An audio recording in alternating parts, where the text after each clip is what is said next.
welcome to another edition of the Blue and Gold Gridiron Show, where this week Tyler and I are on the move. We're at the Glazier Las Vegas Clinic, and in lieu of having a guest this week, we thought it would be a good idea to maybe get on here and talk some ball, talk about some things we learned at the clinic. I always enjoy this clinic. I was a little bummed that this year the Arizona Football Coach Association Clinic was going on the same day, so didn't get to partake in both of those, because anytime you can sit around, learn some football, I always think it's really exciting. I'm a little bummed I didn't get to see Coach Dillingham speak at the AZFCA today, but we did get to see defensive coordinator at Arizona State, Brian Ward, and a host of other really, really good speakers. I know I've often kind of joked with people that coaching clinics for me is a little bit like Christmas. I could just sit there all day and listen to guys talk ball and talk about different ways to do the game. Learned a ton from a lot of really good speakers, and was talking to some guys that we're hoping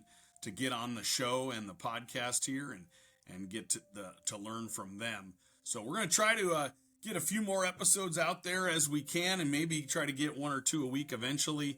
But I know I've certainly enjoyed everybody on here, so I'm really appreciative of anybody that's getting anything out of the show. And I want to take a second to tell you, if you can, please like and subscribe. It's absolutely free, does not cost you a penny. So why not like and subscribe, and you'll get a chance to get notified whenever we have new episodes out, and you can get on here and hear. And I'd also like to say, anybody that would like to get on the show, we're always looking for guests, always looking for guys to come on the show and learn football from. There's so many smart folks out there that are, football is one of the coolest professions to me, in that everybody is very, I think, willing to share their knowledge. And I think that's really cool. There's some coaches that are maybe a little bit more, I don't know what the word is, but hiding their scheme a little bit. There's really not any new schemes, I don't believe. There's different ways to tweak things. And the biggest thing I got out of a couple speakers is talking about, it's really the way you teach it, the way you install it, the way you implement it, that makes the biggest difference. But before we totally get going, and Tyler and I discuss a few people we saw, want to make sure I get this out there to thank School Funder. School Funder, in these budget crunching times, fundraising is vital for teams. If you're looking for the easiest, most money your team will make, let me tell you about School Funder. They are the only online fundraising company in America that lets you keep all your team raises. No more high unnecessary fees. Sound good to be true? I thought so too, but I can tell you it is true, as our team used them last off season. In a few short weeks, we were able to raise $12,000, and the best part about it, we kept almost all of it. There's a 3% little credit card fee that kind of has to go in interactions that they take off, but everything else goes to your team. It's really, really incredible. They do an amazing job. They're always, their customer service skills, which, to be totally honest, in some areas I think customer service is lacking these days. They are the absolute best. Do a tremendous job. With other companies, you would have to give up over $2,000 of that $12,000 we raised in a few short weeks. The extra money we kept with School Funder mattered, as it was used to feed our team all year. You wouldn't give up 20% of your team wins, so why give up 20% of your fundraiser? Teams all over the Arizona and the U.S. are switching to School Funder. I highly recommend you visit schoolfunder.org. That's SCHOOLFUNDR.org. Hit them up today, and please make sure you tell them that the Blue and Gold Gridiron Show sent you. It'll help the show, and we're trying to grow our audience and get out to more folks as we can. So please do that. And anybody else that's interested in maybe sponsoring the show, I would love to hear from you. If you want to be a guest on the show, Cody.Collett, CODY.COLLETT at PrescottSchools.com, or Tyler Brusso, TYLER.BRUSO at PrescottSchools.com. So, Coach Brusso, I've been blabbing a little bit there, but I want you to let me know kind of what were some of the highlights and speakers that you really enjoyed, and maybe some stuff you picked up at the clinic this weekend.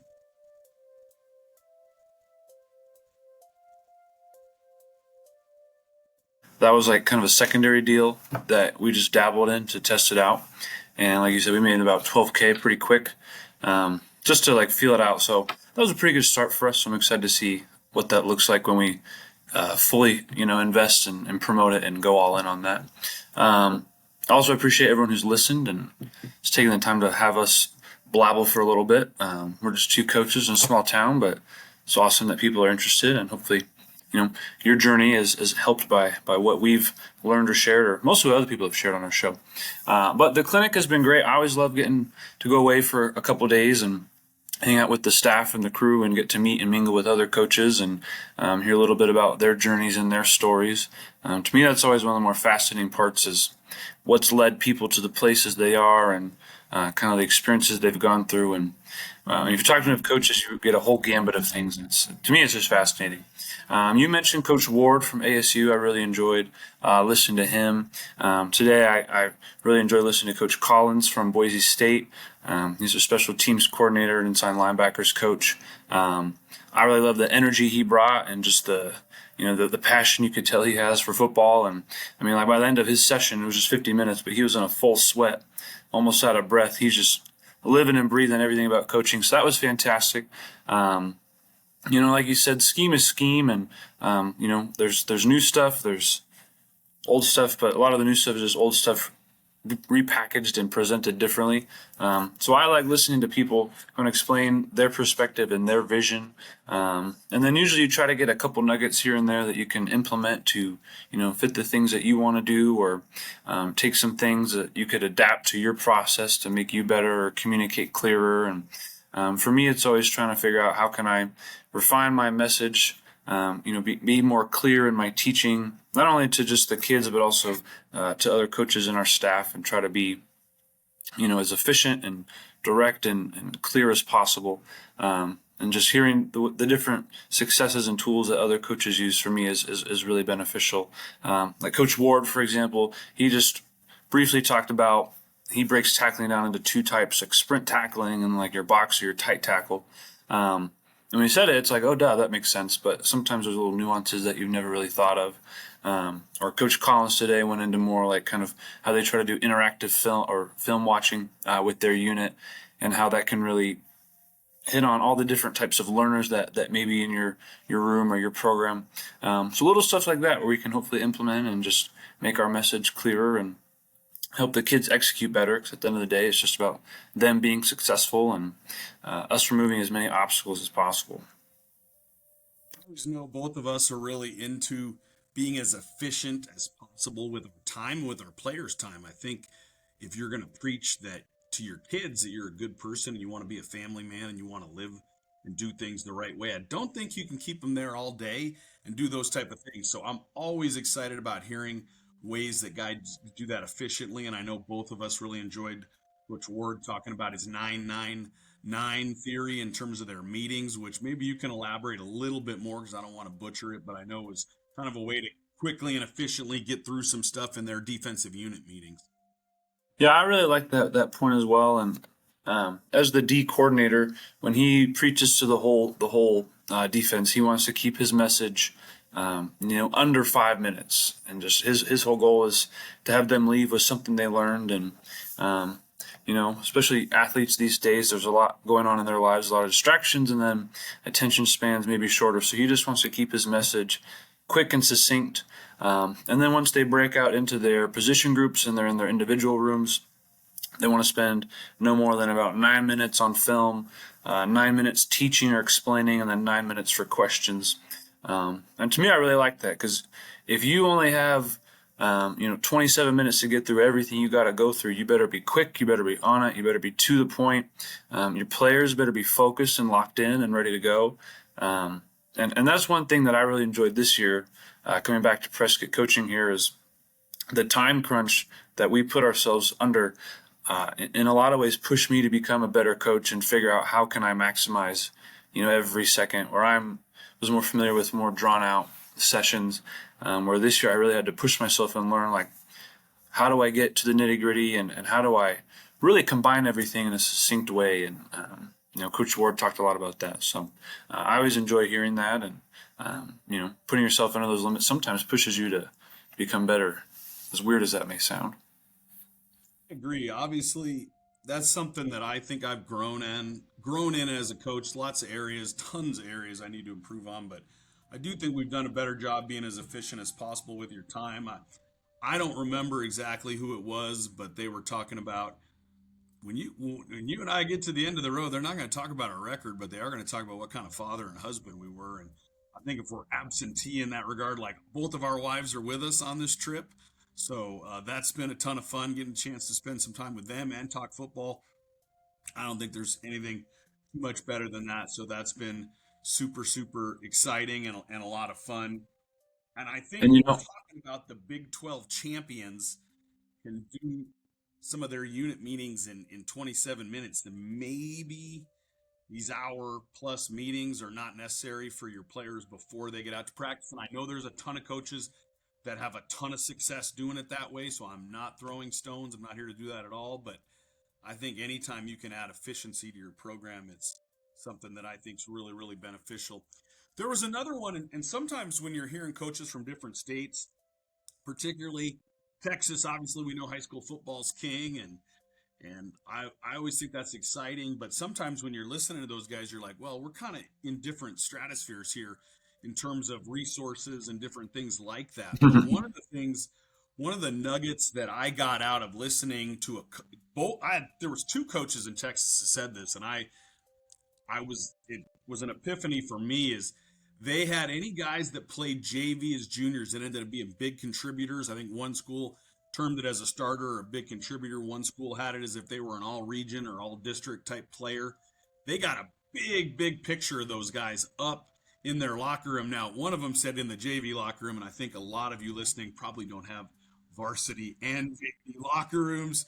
Maybe you do. Awesome if you do. That's super cool. But I thought that's such a cool way to do it. And Wyatt Blair's a guy I remember, defensive lineman that came out as a junior, came out the first day of practice. Obviously, we had done a lot of stuff, didn't know anything about him, so we put him on the JV, had a fantastic year on the JV. Next year, ended up being an all region football player. And I just think if we hadn't kept him on JV and he hadn't done that, he wouldn't have been an all region contributor as a senior and done so many great things for our program. And I think that wasn't a good message for me to hear because I think maybe in recent years I have been guilty of if a kid was going to be on JV as a junior, maybe not delivering that message as softly as I should have because that's difficult for kids. A lot of your friends are on JV, and it may be because you're in a spot where it's for whatever reason you haven't quite developed yet, but you're close to being really good. Or it might be you're in a position that we really think you're a good fit for, but there's a senior guy that's just a stud in front of you. I think that was a good message for me to hear and how to deliver that because that's something I've probably been guilty before, been going, oh, we got to quit being soft. It's a chance to play football.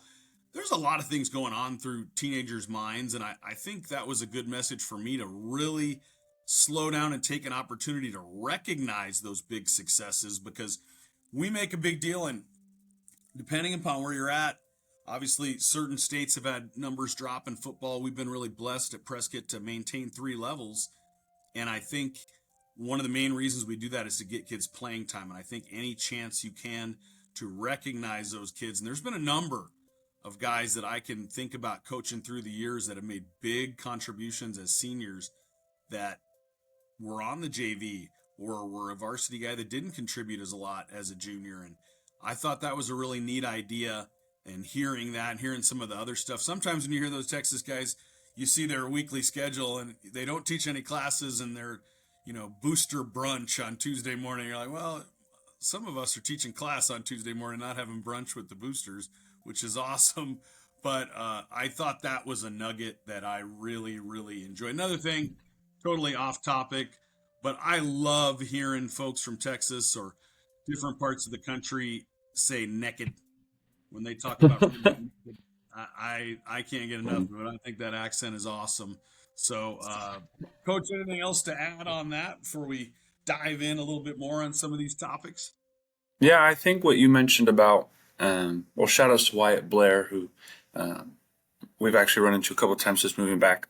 But what you mentioned, I think, kind of speaks to at large, the value I find in the clinics, because Coach Ward also talked about how often they go live and how much they hit, and a lot of what you have done over the years has really mirrored what he preached. And so for me, it's really nice if you're coming to a clinic and really trying to figure out what your philosophy is and your identity, or find your perspective as a coach. I think it could probably be confusing and overwhelming.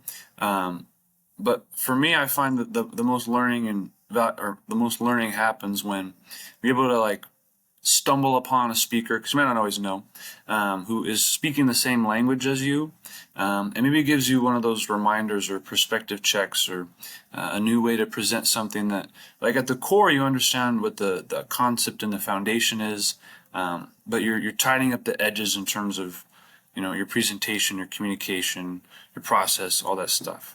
And I think what we heard from Coach Ward echoed that. Coach Collins. I was sitting in with when Dan Mullen, the new head coach at UNLV, and he was talking about, or asked you, like, you might know this because you're really good with particular stats and factoids like that. But if you're to say, who's the 2005 World Series champion? Who's the 2011 Super Bowl champion? You really don't know. If you ask any kid on the program, they really would have no idea. But you ask them, who's your second grade coach? Who's your second grade teacher? They could rattle that off like that. And to me, that I appreciated that, because it's just a reminder of the potential you have to impact those kiddos, good or bad. But then also the importance of remembering that we're one aspect in their life, and there's, like you said, many things going on: family, friends, other activities and whatnot. And the more we can be a positive memory for them and make that imprint, the better. So I think anytime you can make a good experience for a kid, you want kids looking back. And I've talked about this on different stuff before, and I give this credit to Coach Chip, another podcast I enjoy the heck out of, but he said something to the effect of, and I'm going to butcher it now here because I'm drawing a bit of a blank, but he was talking about a man dies twice in this world, once when his physical body dies and once the last time he's spoken of on this earth. I thought that was so powerful, because there's so many guys that never die because of that, because there's impacts they've made. And if there's players talking about and I know we have coaches that have moved on, or different coaches that made a big impact on us that we still talk about. So I think that's a great reminder of maybe why we're in this profession. It's certainly not the money all the time, I guess, depending upon if you learned it this weekend, depending upon what state you're in. But that's something that's I think a lot of fun. Another thing that I thought was really interesting was Coach Ward from ASU talking about growing within your system, which I thought was great. He said if he had a chance to go back, he would be in one system and really, really, really dive into that system and learn how to fix it and fix the problems. I think there's a lot of times you'll see guys, and I'm guilty of this too, and some of the stuff I'm going to show you from the clinic, I got to, before we would even consider implementing this stuff, I got to make sure that I understand how to fix it. Because if you don't understand how to fix it, you're kind of putting your kids in a difficult situation. But I really enjoyed that. He was talking about quarters is great stuff. He wasn't a big quarters guy. He was more of a one high guy, and talking about diving into the details of that. He actually said starting to play and try to do some of the complicated stuff in quarters that got him fired at Syracuse, which you hear stuff from guys like that, and it's really fascinating stuff. I know he coached with Coach Kirsty in Glendale, who's a big friend of the show, and I think our most viewed episode now. So if you have a chance to check out that episode, Coach K was great. But I loved, and not just because I'm an ASU fanboy, but I loved hearing everything Coach Ward had to say about those things. Yeah, he was great. And I think that just, again, speaks to the importance of finding things that you can implement in your day-to-day, and not trying to teach someone else's PowerPoint or regurgitate everything you heard or learned. Because you're not that coach. You don't know what that looks like day-to-day.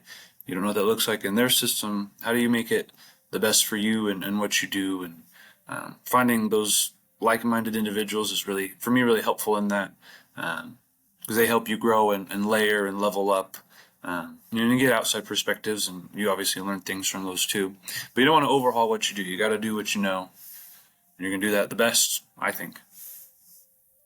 I really also enjoyed. I saw Coach Liberty not Liberty in Arizona, who's a powerhouse in the back-to-back Open state champions here, but Liberty and Nevada.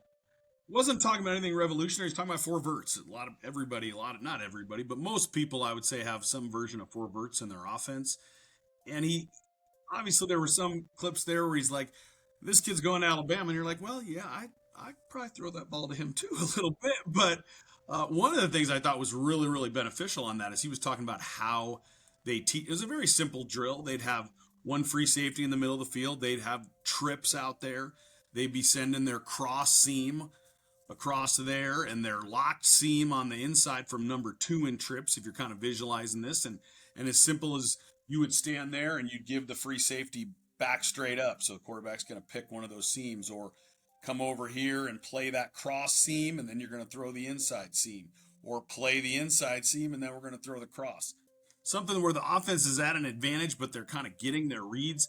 I think one of the most important factors anybody should do is if your drills don't show up in film, then I think maybe you need to examine the drills you're doing, because if they don't show up in film, I think there's probably better ways to attack it. I'm going to jump on and share my screen here. I took a bunch of notes. There was some guys, really, really hopeful we can get on the podcast, that I enjoyed. Jamie Dixon from Blanco, Texas. I think his presentation was labeled 31 flavors a counter, and I'm all in on 31 flavors a counter. So I was in for multiple sessions of that. He talked about relief throws, things off of the counter, and different ways to attack that. Saw a number of pretty good speakers, and I do think it was geared a little bit more towards offense this time. So we don't have a whole lot of defensive stuff drawn up, but Coach, definitely we'll kind of tag team this and go about this together and talk about this as we go. I got about 15, 16 things that I wrote down feverishly in my notebook. And I think we'll talk about a few of those right now and make sure everybody can kind of see that. Yep. And, Looks good. all right. Can you see all of it, or? All right. Well, anyhow. Okay. So slot fade. A lot of people run slot fade. I know in our terminology, this would be 92. Some people call it Haas for a hitch and a seam. This is out of empty. This, I believe, Coach Pla, I'm probably saying that name incorrectly, but this was a kind of a third down play he talked about. Again, I think this is a wrinkle of something that a lot of people do. A lot of people run your basic hitch seam route, and you're reading that alley player. You get an off corner. The alley player runs out there to try to take that away. Then you're going to bang in that inside seam route, and if he doesn't, you're going to try to throw that hitch. Last year, Shane Stevenson, who was on the show a couple weeks ago, did a really good job a couple of years ago as our offensive coordinator. We really worked a ton of hitch. I would have never thought we could complete that many hitches, and it was because he was committed to it. We worked on it. We got good at it. But this is something to me that I thought was really cool because it's a wrinkle off of that. Something that is already in your package. I'm big with anything that you can tag. Anything that is tag friendly. I think that's one of the main reasons why people love four verts, is it is so tag friendly. It's a play that you can tag very, very easily. And this, for instance, we would tag this as slash. Slash would mean we're running 92, which is our our hitch seam. And if we tag it with slash, now we're going to run the slot fade out of it. But as you can see, this is a slot fade in a third down situation, third and medium to third and long. A lot of times you're going to get two safeties, and the ability, if this guy plays over the top of that, you're sending this tailback right down the pipe. And obviously there's a 5-man protection here. Joe Kirsting, he taught me so many things, but one of the main things is you got to have this be able to protect stuff. So if you're doing your basic half man, half slide, where you're sliding here, you can get this will picked up. You can't over here. You're naked, so to speak, here. So I think it's important that as you're getting this, the quarterback's got to know if he gets the mic right now, he's got to get this ball out. Some people, depending upon, obviously this is going to relate to your film study, but if you got a team that you know is going to play a little more coverage on third and long, then I think this is definitely something you could look at hitting. In that, I thought it was a cool little concept, and I enjoyed seeing them draw it up with some different film and some different things that way. So thoughts on that, Coach? I'm a huge fan of the hitch seam concept. I find defensively it can put you in a bind. If you got a quarterback who can make quick decisions and be really intelligent pre-snap, then obviously it gives you a huge edge and huge advantage. When I was with Casagran and Corona, we ran the heck out of four verts, and it was all tag based. And obviously you get into more layers with landmarks and reading things mid play and where the defenders are going. But the ability just to be simple and have a concept, but I think like a tree trunk. You have your trunk, and then all the different branches coming off that tree is really where I think you get a ton of value out of whatever you do. And I think a lot of the concepts that you've mentioned really play into that. But this one specifically, I just find whether you're running, cover 3 quarters or even in man, there's somewhere that the offense probably feels they have an advantage. Obviously removing your playmakers and your one-on-one matchups, taking that aside. So defensively, I think it's just it puts you in a bind. So you really got to be sharp on your communication and walk these kind of concepts through, so the kids really know, what do we really want to ensure we take away, and what are we comfortable giving up? Because if you usually try to take away everything, you're going to have something be wide open, and you're going to be in a bind, you could say. So pick your poison, I think, is really valuable defensively in terms of being efficient and making sure that all your bases are covered in terms of what you want.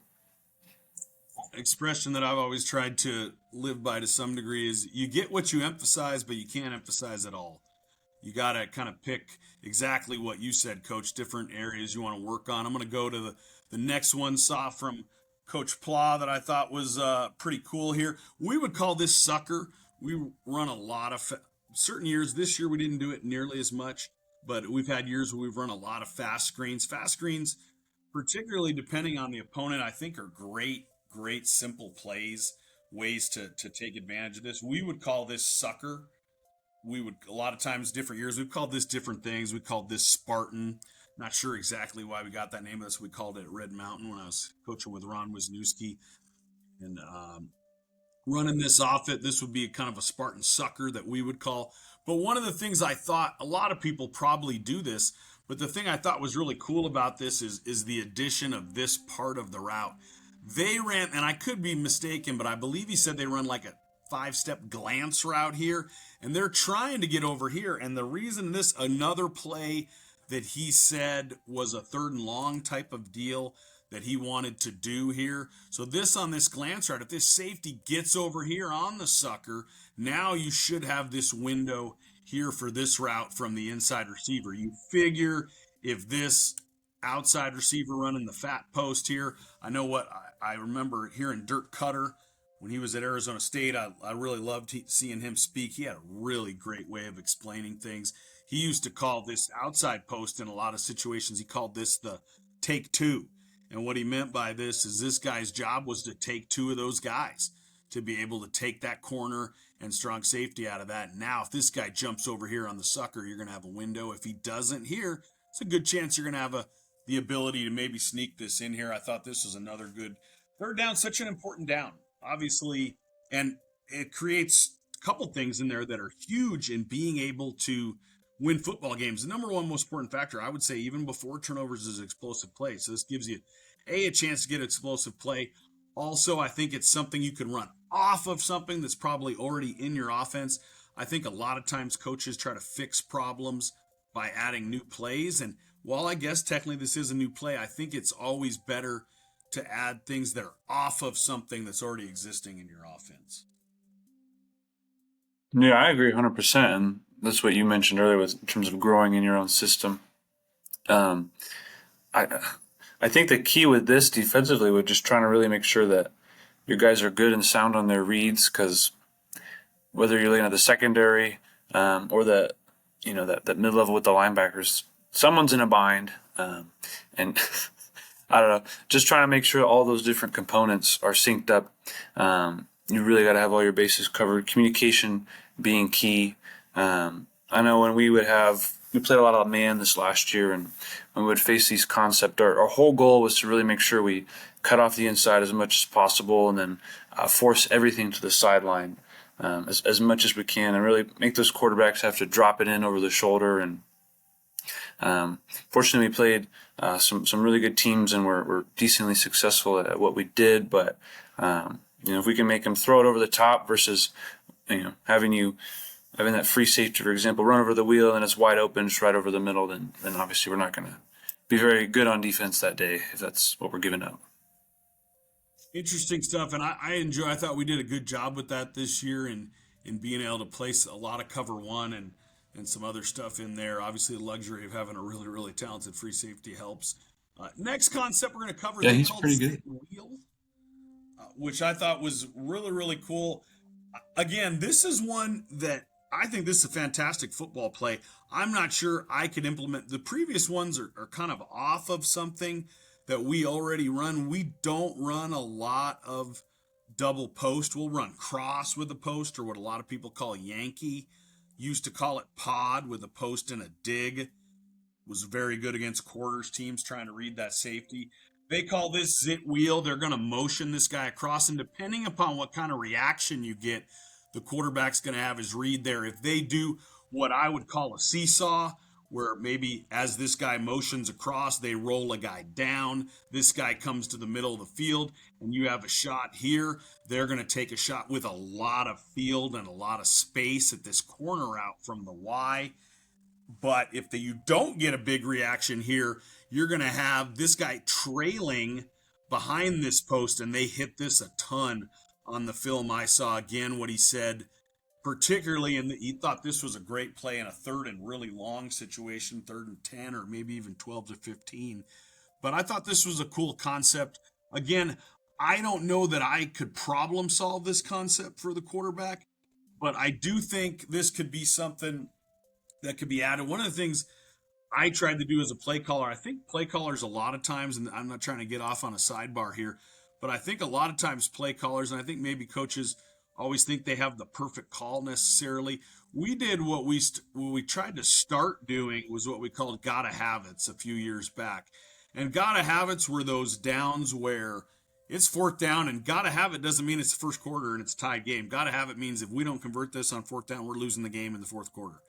And that's a play you practiced maybe every Tuesday, maybe every Wednesday, whatever, but you get in that 4th and 12 at the 50 where you're looking at your play sheet and you're like, oh my goodness gracious, I don't know what to call. And you have that gotta have it idea. I think that's something that can be really beneficial because I know that I definitely call stuff better in the comfort of the office on Saturday morning than maybe when the live bullets are flying. So I think that's a concept maybe somebody could explore. I don't think I know enough about this to implement this all the time, but possibly a situation where you really need it. Maybe this is something you have in your holster there that's available to you. And I mean, shoot, it's not too dissimilar from the rail concept, which has become a pretty big trend on offense. And defensively, that gave us, when I was at Corona, we faced a lot more passing type offenses. That gave us fits, and that was a pain in the rear. And I bet that even when you get everyone to clear out like this, I bet the tailback is pretty wide open most of the time, can get you at least 10. Because when you got 4 guys really pushing vertical and moving upfield fast, defensively your mind goes into I got to get back, I got to take that away, and you're working to keep them in front pretty much. And then sometimes the running back can get lost in the fold with some of that action. That's a great point. It's really, really good point there. This, again, a concept I thought was pretty cool. I enjoyed watching him speak. A lot of really good stuff here. I'm going to draw this one up really quick. This is one threw me off a little. You always see different ways guys do things. This is not how I would block. They called this power. I would call this kind of like we run what we call IZABs, or we got a little fold ISO, really a fold ISO. It's in the power family, something we stole from Ferris State. But I did think this is interesting the way they run this. They said they're always going to pull their guard for the play side backer. They're going to send the fullback on the next guy here. So almost like a little cross action. I think a lot of people, when they think power, think combo, down, okay, kick, wrap. You're probably going to combo here up to this Mike backer. Always going to leave 2 on power, 1 to kick, 1 to wrap. But I thought this was an interesting way that they ran power that I thought was a little bit of a wrinkle. And I think you always want to explore new ideas Whether this is something I would do, I don't know that I'm totally comfortable in blocking it like this. This is a concept we have. We don't necessarily block it like this. To be honest, we would send, if we were running this play, we'd send the fullback here and we would wrap trying to get to this mic, and we'd still ace over here, backside combo here, try to get to that stack backer there. But I thought it was a cool way that they did that, and I thought it was interesting to see that drawn up. Yeah, to me, I think that the key block here really looks like that left side guard or tackle, going up against a defensive tackle. If you can't hook or reach that guy, you're going to be obviously in quite a bit of trouble. Um, so I imagine your left tackle needs to be a stud, which you would hopefully have in in general. But if you can hook that, I think you could really pop it for a wide margin. And for me, I've seen it happen so many times on the defensive side of the ball where the offense will just split you like Moses split the Red Sea. And if you can get those angles here and create those creases, your tailback's probably running for days. Absolutely. I just thought it was interesting, little kind of new wrinkle. This is one I think it's really important to give your tackle here the non-negotiables. And what I would tell him the non-negotiables against this particular front is he cannot let him in the B gap. He gets driven back 5 yards and this guy takes the C gap, we're probably going to be fine. But he's got to really get in here and fight like heck to make sure he doesn't get in the B gap. I think that's important on different things to make sure your guys know where they can get beat, because he can get beat outside there and it's not necessarily going to affect the play or hurt it. So I think that's something to always coach up your guys on, that maybe is something you don't necessarily do all the time.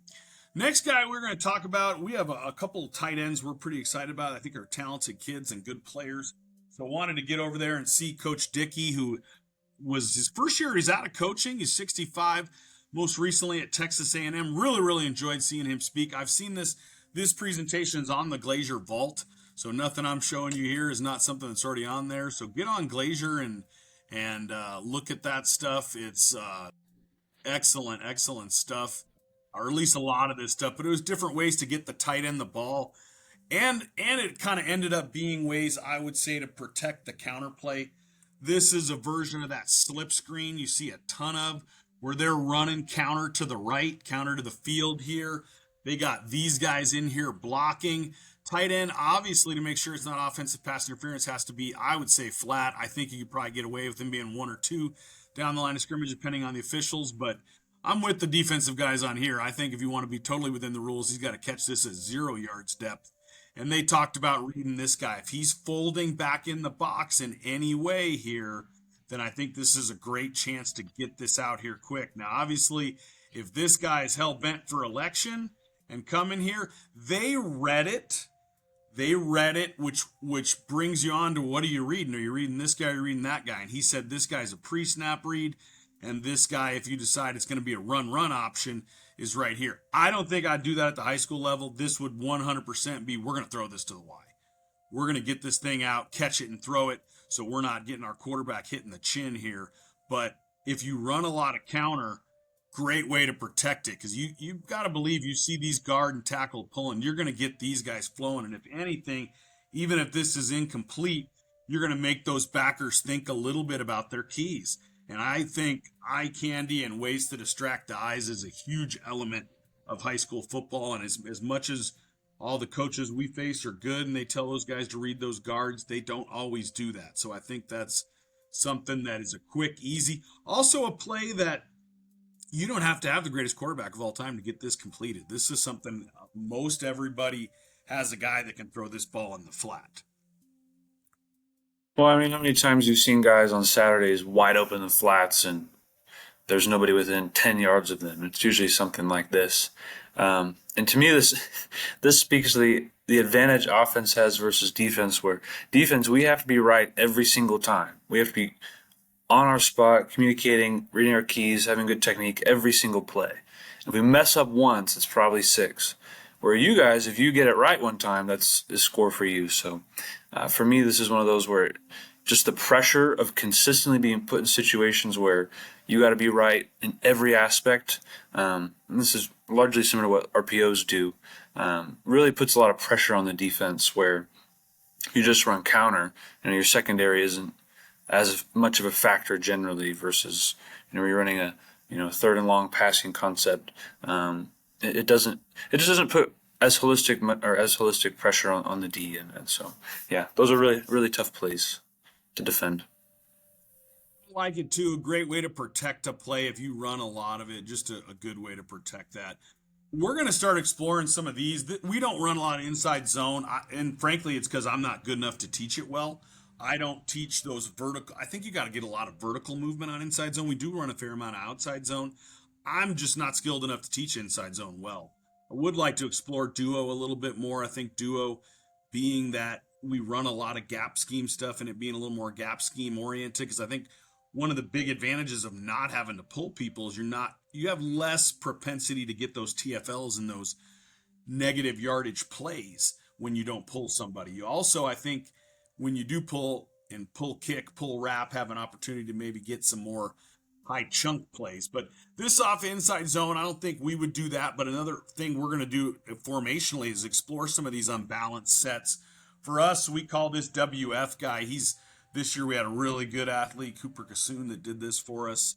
That was versatile, could line up in here and block some people, and also get out there and catch routes and things. But same type of concept here. I drew it up against a different front. One of my pet peeves is when you see it always drawn against a certain look. All right. And obviously the corner wouldn't be out here. I was trying to get this quick because we just finished up the afternoon session.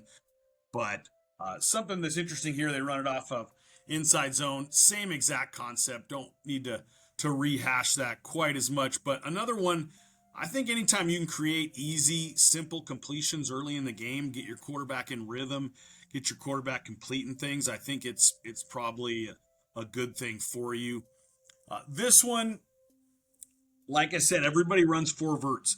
And one of the things, and we already talked about this a little bit, one of the reasons I think four verts is such a popular and versatile concept is because it's so tag friendly. You can make it look so many different ways. I know, not that I have a whole lot to offer in some of this scheme stuff, but I want to get on here and at some point share some film of different ways. We've done a few things offensively that I think have helped us and been a big advantage here.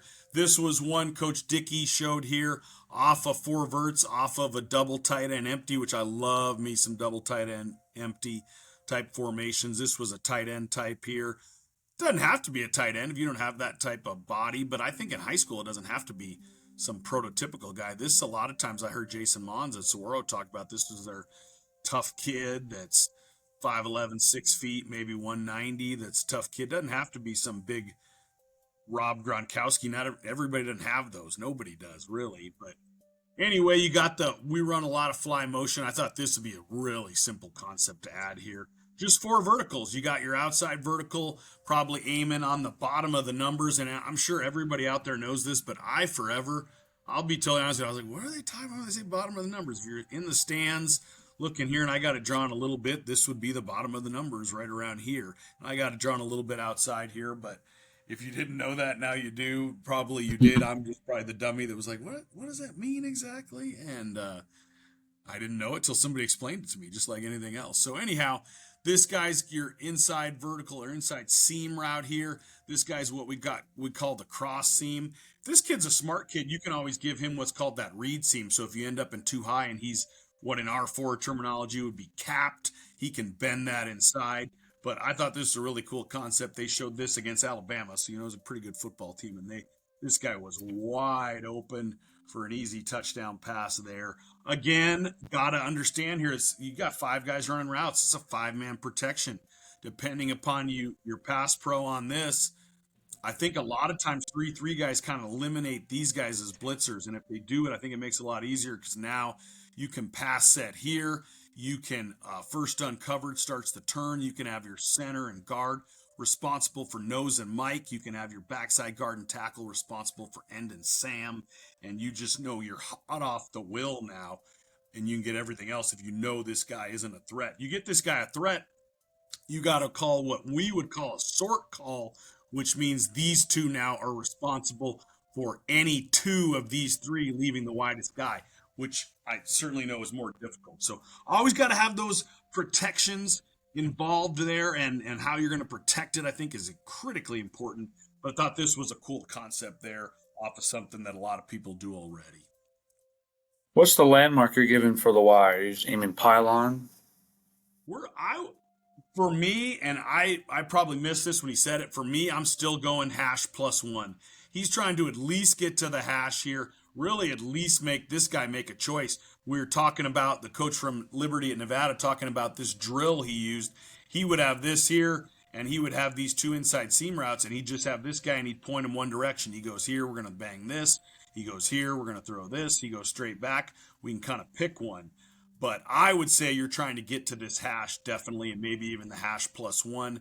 This guy, I would say hash +1, but if he misses, I would say miss outside.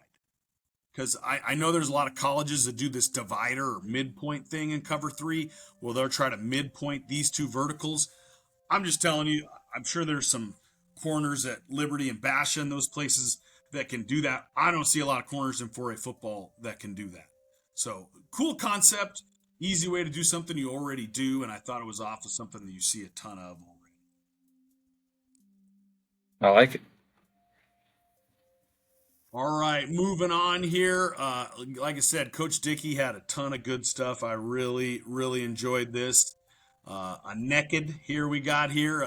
Not anything revolutionary, but a really cool way to run naked. I got some stuff on nakeds that we're going to show. I learned, again, to mention Joe Kirsting. He had so many cool ways to run naked. We completed that so much when he was here. Longtime Glendale coach, Glendale Community College coach, multi-time national champion. We completed a ton of nakeds. I saw Jamie Dixon from Blanco, Texas say he thinks it's the best pass in football still. And anytime, I know any of you that watch the 49ers, anytime you watch a Kyle Shanahan team, you're going to see a new way to run naked that you want to get in there. Now I'm saying it like I have the accent just because I think it's so cool. But these condensed sets I know are really difficult. The one thing Coach Kirsting taught me that I was really poor at, we called this a naked, and he added, if the tackle, you get these odd fronts where you got a guy on and a guy outside, we'd call this stay. We'd give a stay call here from this right tackle. He's not going in this because if he goes in this, you're going to have somebody completely naked. So you wanted to make the quarterback not have to turn, have somebody right in his lunch. And we even started to do this. We had a really smart offensive tackle that we're fortunate to have back next year. We even started doing some stay calls against odd fronts, or against even fronts, I should say, if he knew the B gap, there wasn't a big threat to blitz the B gap. Smart kid, his dad's an emergency room doctor, so I don't know that I would do that with everybody, but straight A kid, and we started giving him the option to run that stay even against even fronts. Coach Kirsting, we always had it. We're an odd front. This is how we were going to do this. We were going to get this flow here and come here. Interesting side note, a lot of people love on the nakeds to pull guards and get them running. Coach Kirsting convinced me, and I believe he said he got this from Rich Welbrock, who's currently the coach at Tolleson, talking about just have those linemen reach. And we used to do it both ways. We used to have the guard pull because I felt like anytime you see a pulling guard, those linebackers flow. But the thing I love about just giving them a key term where they hear this and they're reaching left here, selling this hard on the naked or reaching right here, is naked's another play that I think is so cool because it's so versatile. So you can do this. This guy's really got to sell this, and he's out into the flat. Because this is in this squeeze down or condensed set, this guy can run this corner now, and you got really what I would call the late Scott Bemis, one of my great coaches in high school, Notre Dame prep coach, legendary coach there that won multiple state titles at Notre Dame prep. He would call these routes the usual suspects. Obviously, if this guy's out here, he's running the vertical, but in tight now, you're still getting that deep, flat control a lot of guys talk about, and this intermediate route coming here and the backside post. The rule, and again, I was drawing this quick, folks. I realized the corner would not draw up out here. I was trying to get this really quick so we could get on and get an episode taped and then maybe go hang out with our wives a little bit here on this last night of the clinic. But anyhow, cool concept, I thought. Really different way to do something that you already do, but cool little addition. And when you say a new way, well, you just mentioned it. When you say new way to run naked or new version, it's not something that you're just installing out of the blue. It's leveled and layered dependent on what you already do. And to me, that's a key point is not just throwing in something from someone else's system that might not fit, but it's just, again, tacked on to your system and what you already do. Absolutely, absolutely. All right, I'm gonna start getting through these a little bit quick. This is the one that I could have stayed in all night. Coach Dixon here out of Blanco, Texas, really successful coach. 31 flavors of counter. I'm definitely going to try to do, and again, I'm not saying we could definitely probably get Gary Cook from Coconino, does a great job running counter. Tons of, I think one of the reasons counters have become so popular all over college football and everywhere else is it's so versatile. But this is obviously out of a heavy type set. You're going to get an arc call here from this extra tight end. You're going to combo here to what we call the biscuit, which is the backside inside linebacker. We would call the fish the front side inside linebacker. We'd pull kick from the guard, pull wrap from the tackle here. Thought this was kind of a way this W here is going to kick out this end. You could arc this, or you could send both of them out here. And they ran it off of this toss sweep fake that you'll see Georgia Tech. And I've talked about this, and I want to clinic up some of that stuff. I have a little bit of a man crush on Buster Faulkner from Georgia Tech. They run this a ton with Haynes King, their quarterback, this little fake pitch number. And you could even do this where you're reading this guy or pitch it out here where you got these guys pulling this way. But you get the double arc here. Cool way to run counter. All these are really cool ways to run counter. So I'm not gonna necessarily stop and talk about every single one, but if this is anything that maybe helps you guys out there, and I immediately talked to him after, and we're definitely going to try to have Coach on and talk about some stuff. He said he'd be willing to do that, and we'd love to learn from him. But one of the things we called this abs follow. This I would say again is in the counter family. You get those teams that are so good at wrong arming or spilling your stuff. If you do that particularly, this one is actually a short call against a 4-eye. You can do this different ways. So this is still a kick. But if you don't have a mauler here that can just drive this guy down, which a lot of people don't, we would call this short. And that's telling this backside guard that this pull, and it's really telling the tailback that this thing's going to hit right down Main Street. Really A gap to A gap, even the backside A gap here. This is shown against a 3-4 look. But you get this 4-eye here. We're going to, what we call short or arc this guy out. We're going to pull kick here. We're going to pull wrap here from the tight end, and we're going to hit this right down Main Street. Cool little wrinkle. Seen a lot of teams run this. Again, not anything revolutionary, but I enjoyed watching them draw that up and go through that in their clinic today, talking about all the different ways and flavors they run counter. This is the one I was talking about. I think this is a great football play against teams that spill particularly well. You get so much down block. This guy gets great at squeezing that down block, and whether he's a box or spill player, he condenses that hole. He gets good at spilling it, and then it gets bounced out to here. One of these guys gets off a block, comes make the tackle. Anytime I think you're running this guy towards the sideline, defense has a little bit of speed. They can shortest distance between 2 points, a straight line here. So you can base this out. The rules that we would have on this is the center is the same rule as he has on power. And power or counter, any of our down scheme or gap scheme plays, he's man on, man away. But what we're going to tell this play side guard on this wrinkle is instead of this gap down backer, he's going to have the first man from the center over. So center's uncovered. This will be the first man from the center over. Tackle's going to have the second man from the center over. Anytime you can put rules in it, I think it's really, really important. If you don't have a rules-based system that the kids can answer questions with, I think it's maybe a flaw in the system there. But little wrinkle here, we'd pull this guy for this fish, or the Y here in this case will be falling for the biscuit. And you got to read here. You can base this, or you could even arc out here and maybe read this on the backside too. But different ways to do that. They even had a clip where they ran it as an insert counter. So now you got both guard and tackle pulling. The tackle's now taking the Y's job. Thought that was a cool thing, and enjoyed watching them run that. But as a coach that teaches the spill coach, I think it's important that you're always looking for ways to combat that. You've got to have answers in your system. 100%. If you have the answers, then you're probably looking for a new gig. I know that anytime there's counter involved and anytime Anytime someone's going through variations of counter, that's your favorite thing in the entire football universe. I don't deny that for a second. I enjoy the heck out of it, and I could have sat in there and listened to him talk all day. This is stuff that I haven't done at all with counter that I was like, this is really cool. I've seen it done. I've definitely seen it.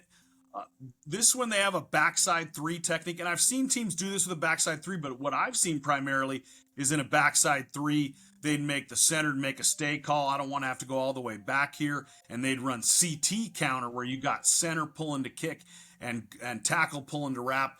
I don't know that everybody always has kids athletic enough to do that, but what I thought they did here that was super cool is they were running this where everybody's blocking back. They cheat the Y in now. He's the kick. This is something you started to see. Saw this a few times in the NFL this year where you ended up they'd have two tight end slash fullback types, and they would run what was basically amounting to a gap scheme or down scheme play, counter type play, but there was no pull.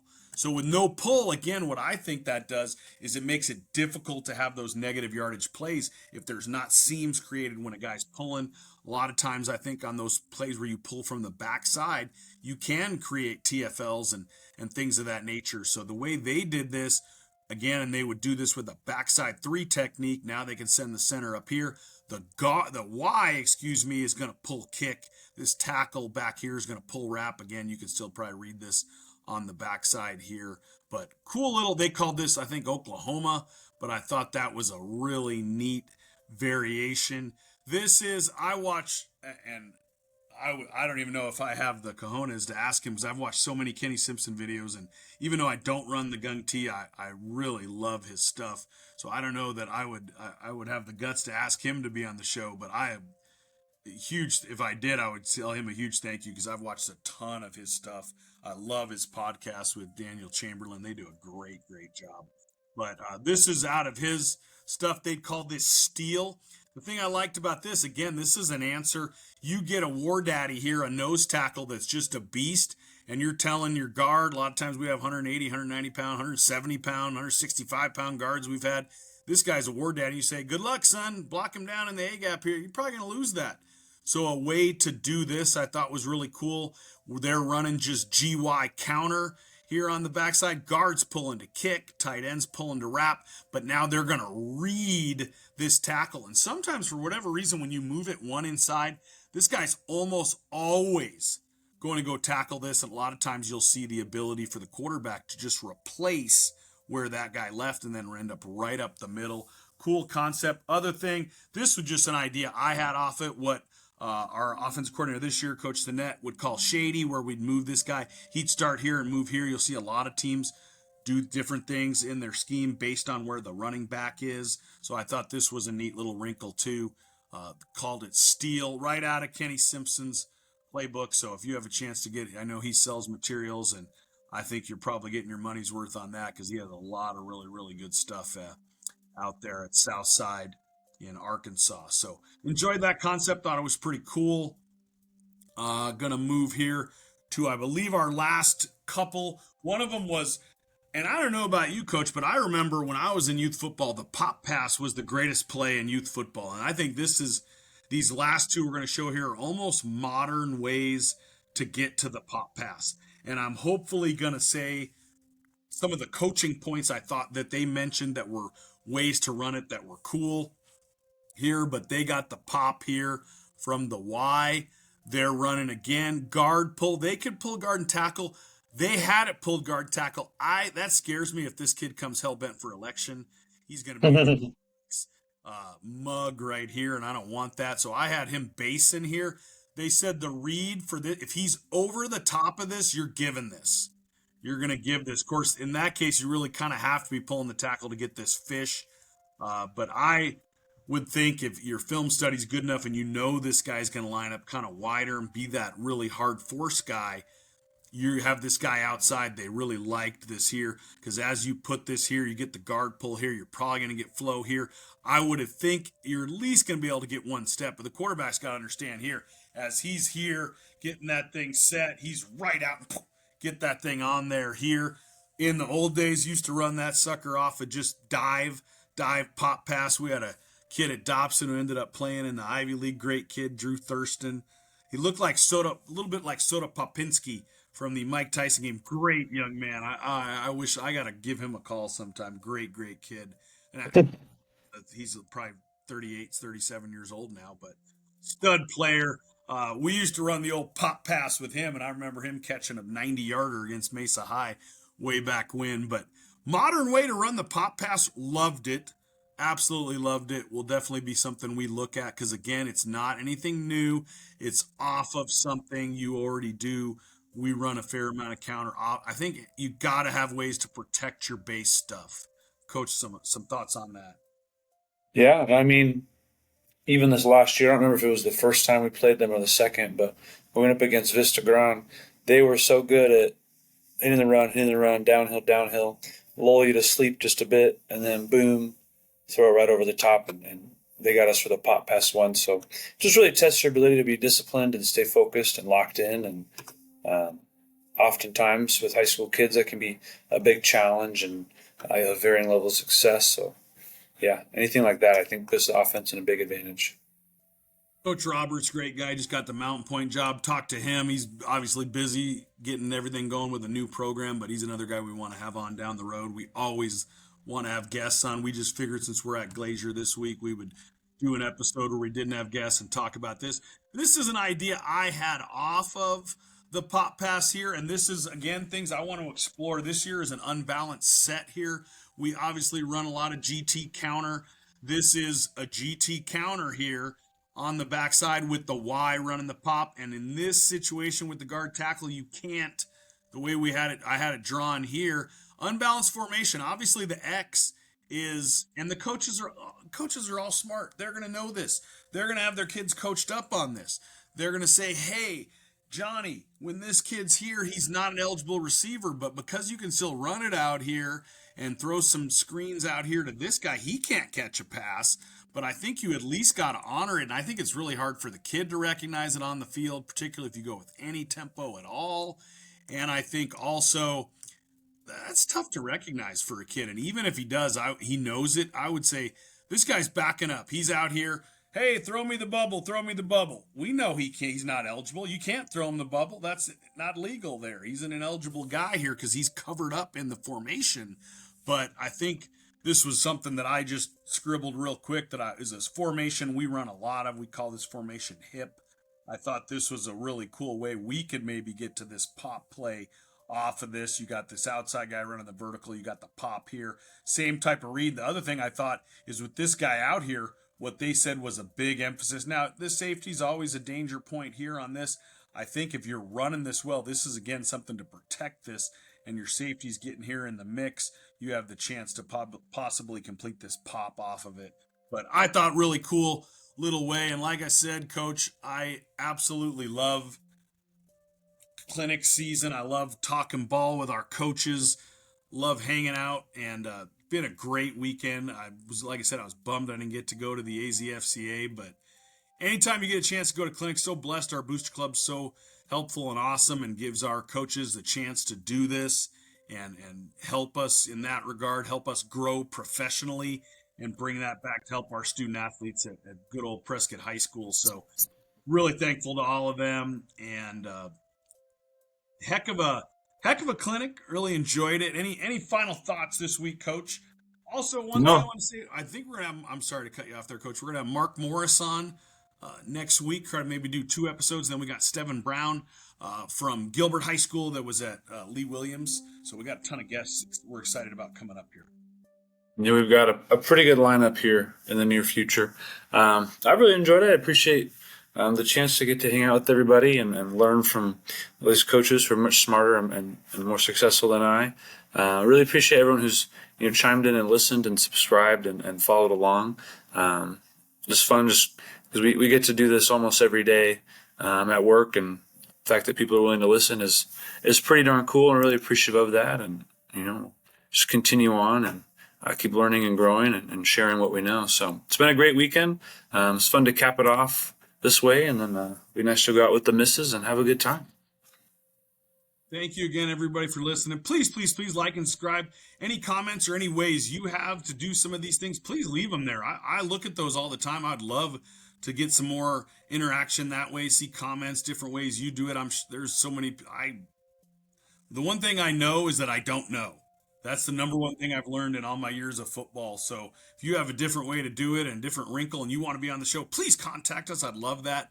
You want to leave a comment on the way you do this or do different things on that. I think, again, great part about coaching is the ability to share knowledge and talk. So if you are able to do that, please let us know. And we'll be excited to see everybody next week on another edition of Blue and Gold Gridiron Show.